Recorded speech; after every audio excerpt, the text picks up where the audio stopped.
I was born in Munich in 1999, and I've lived there until my 19th birthday.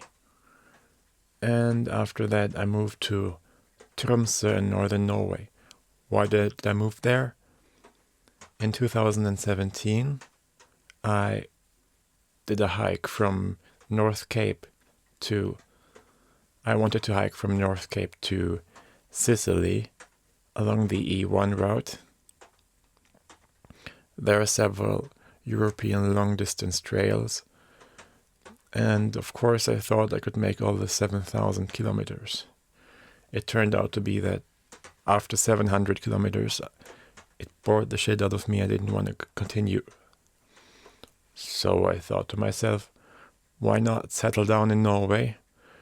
Because when I was out there in the wild, it was always very tempting to just rest and live in a city nearby. Every time I saw and I heard a plane fly above me, I was extremely jealous of the people inside the plane, because they were comfy and I was not.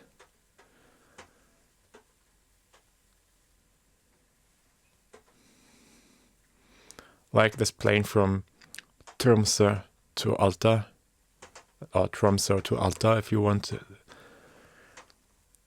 It crossed my track, right. There's this Stabbursdal National Park, and the trajectory of the plane was right. The trajectory of the plane crossed my footpath, and was kind of cool. Finally, some sign of human civilization. So of course I thought about what to do with my life. I had always wanted to become a pilot, but it was kind of too expensive to go into that career, and you didn't really know if in the end I hadn't liked it to be a pilot, all the money would have been wasted on the pilot training. And back then in 2017, I couldn't foresee the future. But, because of the COVID pandemic and the lockdowns, maybe it was kind of a good choice not to become a pilot at that period of time. So then, after I came back from my hiking trip in Norway, and also a little bit of Sweden and Finland, I wanted to move abroad. I didn't want to live in Germany any longer, because I was kind of bored. I wanted to live in a new place. And that's why I applied to this study program in northern Norway in Tromsø. And I had learned Norwegian before. I had to do a Norwegian language test. I flew out to Norway to do that. And I also passed the test. And thanks to this, I could start studying in Norway, together with all the other Norwegian students that also came right from school. This was a very unique experience, because there are almost no people like me who come to Norway to pursue their full studies. Like 99% of foreign students are exchange students who don't know any Norwegian. But since I'm gifted, it really wasn't a big deal to learn Norwegian. It was the simplest language I ever came across. Maybe Dutch is even simpler, but the Nordic languages are very, very simple for Germans. So I started my studies there. It was kind of normal. A lot of parties, a lot of fun, meeting a lot of new people. But then I had to work, of course, to earn some money. And there was one special pitfall, because since I came from Germany, I couldn't get the studio loan, which is a kind of student loan from the Norwegian government. It's not a student loan like in the American way. It's just to cover your living expenses because education is already free. People who live in Norway, who are from Norway, and also foreigners who were born there or who moved to Norway when they were children, they can get this loan basically without any further checks. It takes a minute to apply and that's that. But since I was from Germany and I hadn't lived in Norway before, and I also don't have any relatives there, I had to meet a certain condition to get this. And the condition was to work at least 10 to 12 hours a week the condition was to work at least 10 or 12 hours a week anywhere. Didn't matter. You just had to work. That's it. So I found this job as an interviewer.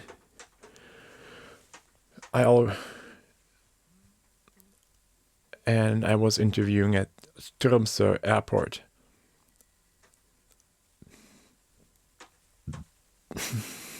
I met more than 11,000 people there and gathered their data on tablets.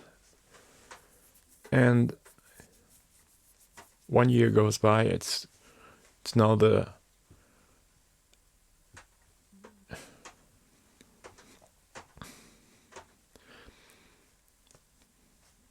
I moved to Tromsø in August of 2018, and in January 2019 I started to work at the airport. And after 1 year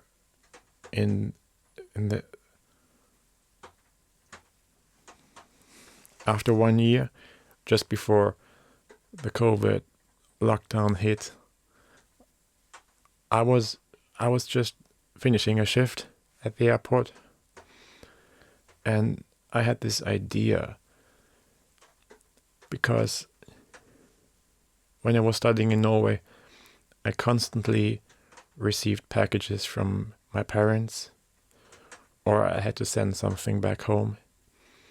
I also noticed that it took very long to get things sent through Norway, from north to south and so on, because of the long distances, because of the tough conditions of the roads. So why not just ask someone at the airport to take your stuff with them?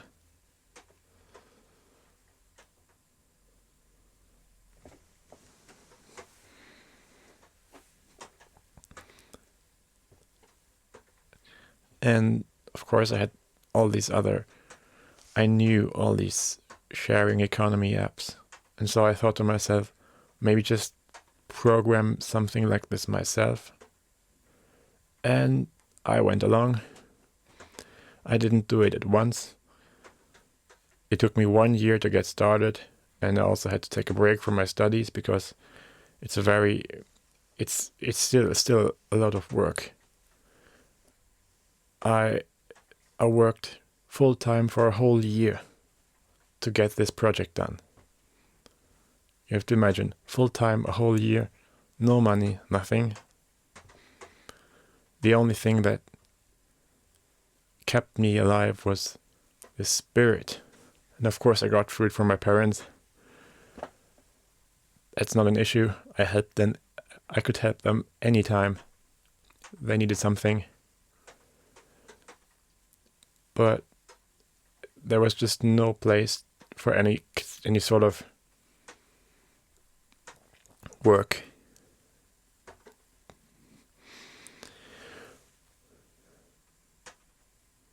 So let's start again. In February of 2020, I got my business idea, and then the COVID lockdown came. It was a very, very interesting time to put it mildly. of course, it didn't make any sense to just stay in Tromsø because there were no classes.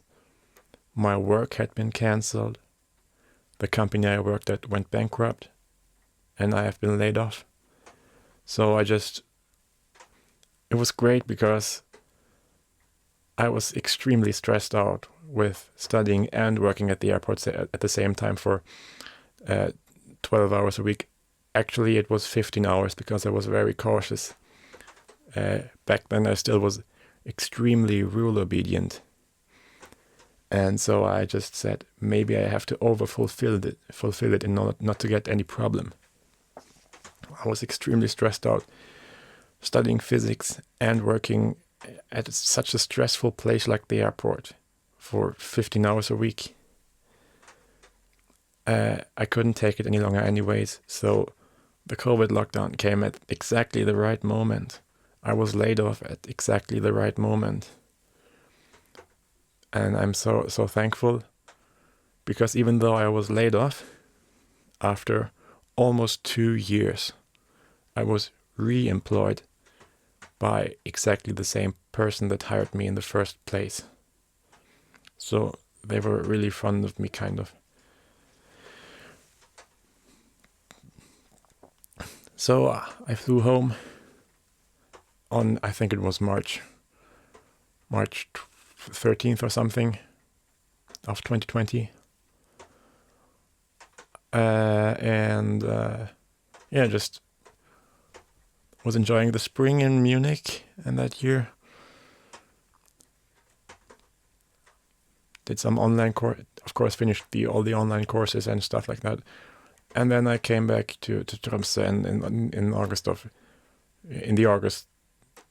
I came back to Tromsø in the August of that year.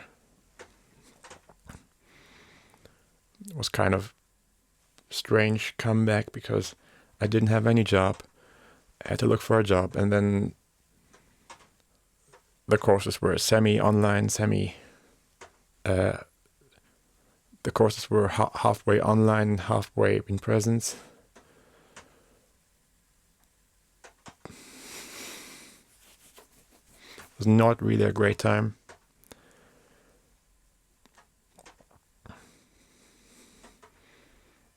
And then the year 2021 came along, and it was still online and was really bothersome. So I thought to myself, maybe now it's the time to just let it go and pursue my business idea.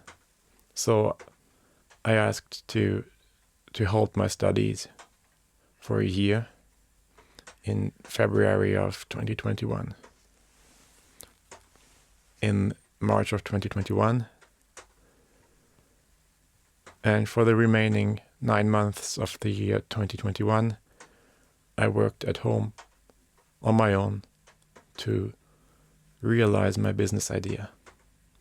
I learned everything from scratch, from YouTube tutorials, and I had to develop everything naturally.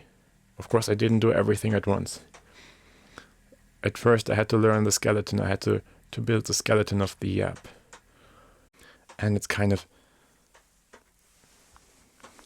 I wonder about why I was most of the time thrown out after the second round. It's never been the case that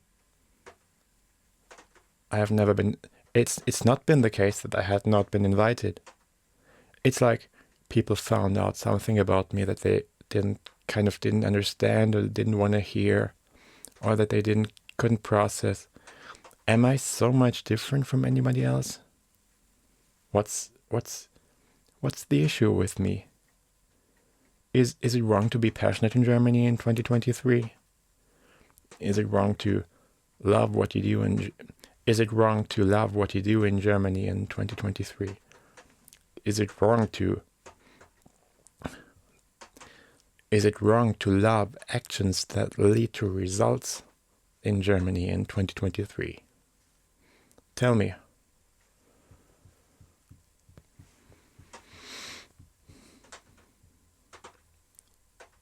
do we want in Germany anymore?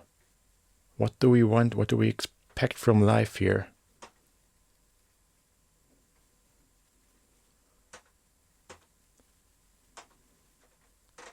The government recently, during the COVID time, it spent 50 million euros, 50 million euros on developing our COVID app.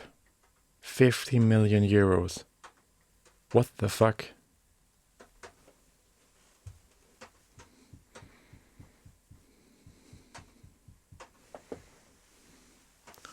You don't need any money to develop anything. Of course, you need the time of people. But how many people do you need? That's just absurd. I could develop my app on my own. My app has got a range of functionalities.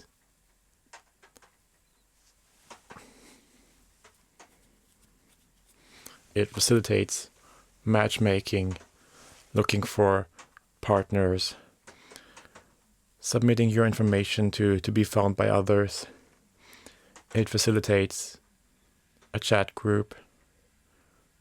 And of course, it facilitates online payment. And it also facilitates being paid out using PayPal's batch payments, although PayPal hasn't yet granted me access. So that's all it facilitates. Not all. It also facilitates to diligently and carefully check the input of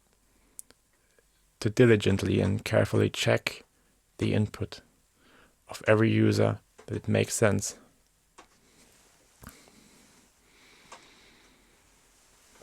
Of course, since we're in Europe, of course it's a no-brainer to also have a 3D secure payment. That's also no big deal.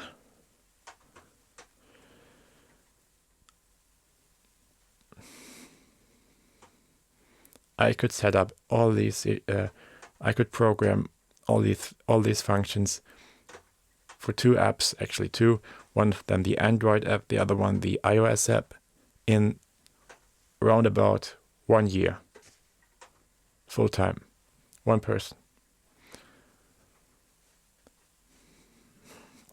So just tell me, does anybody have a yearly salary of 50 million euros? If, let's say, the COVID app is just as many functionalities as my app, which are quite a few, but it's not like it's not an immense app. So the German COVID app is not immense either. And imagine it took you 1 year to program it on your own. But did anybody get 50 million euros? Just tell me in the comments. Where did all the 50 million euros go? And of course, there's the link to my app down in the description if you like flying. And if you want to send things quickly, maybe you can meet someone there. It basically encompasses all the airports around the world. Maybe not tiny airports or something, but all the major ones. And I wish you a great day.